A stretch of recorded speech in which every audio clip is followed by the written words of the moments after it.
یار پا جنید یہ ملک کی جو سیاسی صورتحال ہے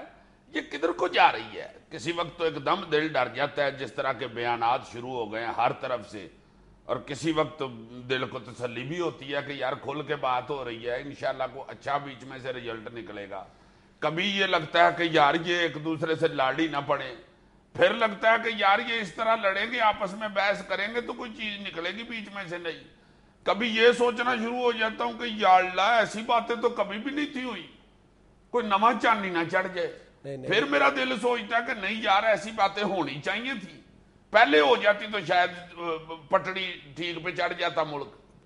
یہ کیا چکر کیا ہو رہا ہے ویسے؟ انشاءاللہ تم دیکھ لینا جو کچھ بھی اس سارے معاملے کا آؤٹ کم ہوگا ملک اور قوم کے بہترین مفاد میں ہوگا انشاءاللہ تعالیٰ۔ یعنی یہ قرائن بھی یہی بتا رہے ہیں اور وجدان بھی یہی کہتا ہے کہ یہ تمام صورتحال ظاہر ہے پہلی دفعہ ڈیولپ ہو کے سامنے آ رہی ہے، اور جو تمہاری فیلنگز ہیں نا، جو تم کہہ رہے ہو کہ کبھی لگتا ہے کہ یہ باتیں پہلی بار ہو رہی ہیں، اللہ خیر کرے، اور یہ باتیں تم گھروں میں دیکھ لو، گھروں میں جب جھگڑے ہوتے ہیں، گاؤں دیہات قصبوں میں جب بھی جھگڑے ہوتے ہیں، اس کے بعد جب یہ بڑے بزرگ یہ کہتے ہیں کہ ایک دفعہ کھل کے بات کرو تاکہ آپ کے دل کا غبار نکل جائے، جب وہ کھل کر بات کر رہا ہوتا ہے، وہ کھل کر بات کرنے سے بہت سارے مسائل حل ہو جاتے ہیں، لیکن جب کھل کر بات کی جاتی ہے تو یہ احتیاط کا جو دامن ہے وہ کبھی بھی ہاتھ سے نہیں چھوڑنا چاہیے، کیونکہ وہ صورتحال جب کھل کر بات کرنے کی آپ کو اجازت ملتی ہے تو وہ اجازت اس بات کی بھی متقاضی ہوا کرتی ہے کہ احتیاط سے کی جائے بات، کیونکہ زبان کا ہمیشہ ایک بھرم ہوتا ہے، اگر وہ بھرم ٹوٹ جائے تو معاملات بہتر ہونے کی بجائے خرابی کی طرف جایا کرتے ہیں۔ اس لیے اگر ایک دفعہ یہ کھل کے بات ہو رہی ہے تو یقیناً اس کے اچھے اثرات مرتب ہوں گے، لیکن ساتھ ہی یہ ہے کہ بہت زیادہ احتیاط کے ساتھ کھل کے بات ہونی چاہیے، کسی کی دل آزاری نہیں ہونی چاہیے۔ آج جو کچھ نواز شریف صاحب نے اپنی پریس کانفرنس میں کہا ہے، یقین کرو کہ مجھے رتی برابر بھی ان کی کسی بات سے اختلاف نہیں ہے، 100% انہوں نے درست انداز میں، درست لب و لہجے میں درست بات کہی ہے۔ اچھا جی، نہیں، ان کی کس بات سے اختلاف کیا جا سکتا ہے؟ ظاہر ہے انہوں نے کہا ہے کہ جی فوج کا جو بجٹ ہے، ایجنسیوں کا جو بجٹ ہے وہ پارلیمنٹ میں پیش ہونا چاہیے، فبیا بالکل ایسا ہی ہونا چاہیے، اس بات سے کس کو اختلاف؟ انہوں نے کہا کہ جی ایجنسیوں کی سیاست میں مداخلت ختم ہونی چاہیے، کس کو اس بات سے اختلاف ہو سکتا ہے؟ پھر انہوں نے جو کچھ کہا ہے، اصل میں بات یہ ہے کہ نواز شریف صاحب کی اس وقت نیت پر شبہ اور شک کیا جا رہا ہے، وہ نہیں کیا جانا چاہیے۔ نواز شریف صاحب کو اگر کوئی گلے شکوے ہیں، اگر پاکستان کے جو سلامتی کے ادارے ہیں ان سے اگر نواز شریف صاحب کو کی گلہ ہے تو ان اداروں کا بھی یہ فرض بنتا ہے کہ وہ نواز شریف صاحب کے گلے دور کرے۔ دوسری بات یہ ہے کہ نواز شریف صاحب کو بھی یہ سوچنا ہے کہ اگر وہ سچ بول رہے ہیں تو ایک بار ان کو پوری طرح کھل کر سچ بھی بولنا چاہیے، پھر آدھے سچ سے کام نہیں چلے گا۔ نہیں تمہارا کیا خیال ہے اور کتنی کو کھل کے بات کرے؟ پریس کانفرنس کسی کھلی گراؤنڈ میں رکھ لیں؟ نہیں یار دیکھو، نواز شریف صاحب کو اس وقت سب سے زیادہ گلہ یہی ہے نا کہ ان کو سیاست سے آؤٹ کرنے کے لیے ان کے مخالفین کو یا مختلف سیاسی قوتوں کو اکٹھا کیا جا رہا ہے۔ یہ زیادہ اگر کھل کر بات کریں تو نواز شریف صاحب کو یہ گلہ ہے کہ عمران خان کو بیک کر رہی ہیں ہماری خفیہ ایجنسیاں، یہی گلہ ہے نا۔ میں یہ کہتا ہوں کہ نواز شریف صاحب کو اور زیادہ کھل کر بات کرنی چاہیے، اگر ان کے پاس اس بات کے شواہد موجود ہے تو وہ قوم کے سامنے شیئر کریں سارے معاملات۔ اور دوسری بات یہ ہے کہ نواز شریف صاحب کو اس وقت ایک یعنی اپنے اندر ایک بنیادی تبدیلی لاتے ہوئے اپنی جو اندر کے ایک ان کے اندر احساس بہت قوت کے ساتھ جڑ پکڑ چکا ہے، وہ یہ ہے کہ انہوں نے مشرف کا نام فوج اور فوج کا نام مشرف رکھ دیا ہوا ہے۔ اس فریم آف مائنڈ سے نواز شریف صاحب کو باہر آنا ہوگا اور اپنی فیلنگز کھرچ کر باہر نکالنی ہوگی، جو بھی ان کے اندر ایک عرصے سے پل رہی ہیں وہ جسٹیفائیڈ فیلنگز ہیں بالکل، یعنی ان کے جو زخم ہے۔ آج میں دیکھ رہا تھا کہ شیخ رشید صاحب اور ہماری وزیر اطلاعات فردوس عاشق اعوان صاحبہ جس انداز میں نواز شریف صاحب پر تنقید کر رہی تھی وہ بھی رویہ بالکل غلط ہے۔ مطلب میں کہتا ہوں کہ چھاج تو بولے، چھلنی کیوں بولے جس میں 100 چھید؟ یعنی وہ شیخ رشید صاحب جو کل تک پورے یعنی فخر کے ساتھ یہ اعلان کرتے پھرتے نظر آتے ہیں کہ مجھے جی ایچ کیو کے تمام گیٹ کے نمبرز تک پتہ ہے، تمام راستوں کا پتہ ہے، اور جو بہت فخریہ انداز میں یہ اعلان بھی کرتے ہیں، اس بات پر فخر کا اظہار کرتے ہیں کہ یعنی مجھ سے بڑا سیاستدان کون سا ہو سکتا ہے جو ہر حکومت میں شامل ہوتا ہے، یعنی ان کے نزدیک کامیابی کی جو معیار ہے وہ یہ ہے۔ یار یہ نہ کہو شیخ رشید صاحب بڑے تموڑی آدمی، میرا مطلب ہے بڑے جمہوری آدمی ہوئے ہیں یار،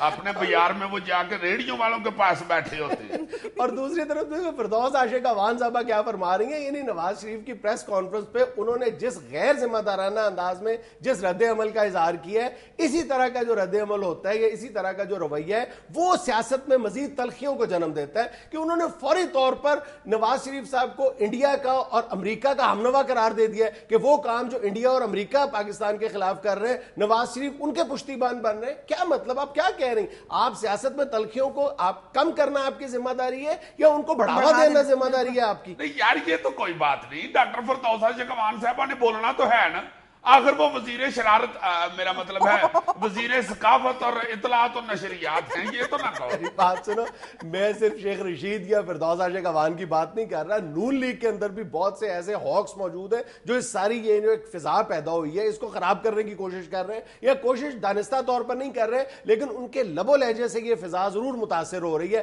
اب کل کا جو منظر ہے وہ پوری قوم کے لیے یا کم از کم ان لوگوں کے لیے جو ایک جمہوری مائنڈ سیٹ رکھتے ہیں ان کے لیے بہت خوش کن منظر تھا، بڑا خوشنما منظر تھا کہ جب ہمارے قومی سلامتی کے اداروں نے خود کو بلا مشروط کوئی شرط رکھے بغیر پارلیمنٹ کے سامنے، ایک جو ہمارا سپریم ادارہ ہے اس کے سامنے اپنے آپ کو ایک انداز میں سرنڈر کیا ہے، بلکہ ہمارے آئی ایس آئی کے چیف نے اپنا استعفیٰ اس کے سامنے رکھ دیا۔ اس سے زیادہ آپ ایک دن میں آپ پرفیکشن کی طرف نہیں جا سکتے، اس لیے جو ہمارے نون لیگ کے ساتھی ہیں ان کو بھی بہت ہوش مندی کے ساتھ ری ایکشن شو کرنا چاہیے۔ ابھی ہم پرویز رشید کے بارے میں سنتے ہیں کہ انہوں نے کل آئی ایس آئی کے چیف کو کہا کہ آپ ہمیں ڈکٹیشن نہ دیں، آپ ہمیں جواب دیں۔ اس کا مطلب ہے کہ یہ صورتحال بڑی نازک ہے۔ جب کھل کر، جیسے میں نے شروع میں کہا کہ اگر کھل کر بات کرنے کی آپ کو اجازت ملتی ہے تو اس کا مطلب ہے کہ وہ احتیاط کا تقاضا کرتا ہے۔ جب آپ کسی دیوار میں مرمت کی غرض سے کیل ٹھونک رہے ہوتے ہیں تو آپ کو یہ احتیاط یعنی ذہن میں رکھنی چاہیے،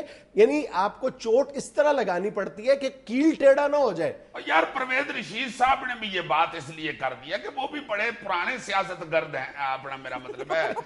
دہشت دان ہیں، اور یار کیا ہوتا ہے سیاست دان ہیں، وہ بات کر سکتے ہیں وہ بھی۔ لیکن میرے بھائی پھر لوگ پلٹ کر ان سے بھی یہ سوال کر سکتے ہیں کہ حضور والا یہ ریت کس نے ڈالی تھی؟ رات کی تاریکی میں کون جا کے آرمی چیف سے ملاقاتیں کرتا رہا ہے؟ اور پھر نواز شریف صاحب سے یہ پوچھا جائے گا کہ آج آپ غیر ملکی مداخلت کی مخالفت کی اس شد و مد کے ساتھ باتیں کر رہے ہیں، آپ نے جب بائیکاٹ کا فیصلہ واپس لیا تھا تو کن غیر ملکی طاقتوں کے کہنے پر لیا تھا؟ نہیں یار وہ تو رات کو اس لیے ملتے رہے ہیں چودھری نثار صاحب کہ وہ ایک قائد وجہ اختلاف ہیں، اپنا میرا مطلب ہے قائد حزب اختلاف ہیں یار۔ اور میں یہی عرض کر رہا ہوں کہ اس وقت الزامات یا جوابی الزامات کا وقت نہیں ہے، وہ وقت نکل گیا ہے یار۔ اب مل بیٹھ کر بہت ہوش مندی، تدبر اور فراست کے ساتھ ملک کو اس مشکل صورتحال سے نکالنے کی کوئی تدبیر سوچنے کا وقت ہے، اور یہ سوچنے کا وقت ہے کہ ہمارے اوپر جو بڑی طاقتیں حاوی ہو چکی ہیں، جن کے ہم شکنجے میں پھنس چکے ہیں، ان شکنجے سے ہم نے اس شکنجے سے کس طرح اپنے آپ کو نکالنا ہے، آزاد کرنا ہے۔ بالکل یار یہ بڑا سینسیٹیو وقت ہے، اس وقت درانیوں جٹھانیوں کی طرح لڑنا نہیں بنتا ان کا، ویسے بھی اتنا سینسیٹیو وقت ہے اب تو پتہ ہی نہیں چلتا درانی کون ہے اور جٹھانی کون ہے، چونکہ جٹھانیوں ساریوں نے وال لگوا لیے ہوئے ہیں اور درانیاں 50% گنجی ہو چکی ہیں، ہیئر سٹائل سب کے مکس ہو گئے ہوئے۔ یار ویسے مجھے اس نازک صورتحال میں ایک ڈرامے کا ڈائیلاگ یاد آ رہا ہے جو محمد کبھی خان صاحب ایک بزرگ کے حیثیت سے اپنے گھر والوں کو نصیحت کرتے ہیں۔ کبھی خان صاحب کہتے ہیں کہ خدارا مت لڑو آپس میں، کہیں ایسا نہ ہو کہ تمہیں اپنی لڑائی کے شور میں اپنے ہی گھر کا دروازہ ٹوٹنے کی آواز تک سنائی نہ دے۔ ہائے ہائے ہائے ہائے ہائے، ناظرین یہاں بریک ہی بنتی ہے۔ کبھی صاحب جس طرح اس نے آپ کے ڈائلاگ کا بیڑا گرک کیا، میں آپ سے معافی چاہتا ہوں۔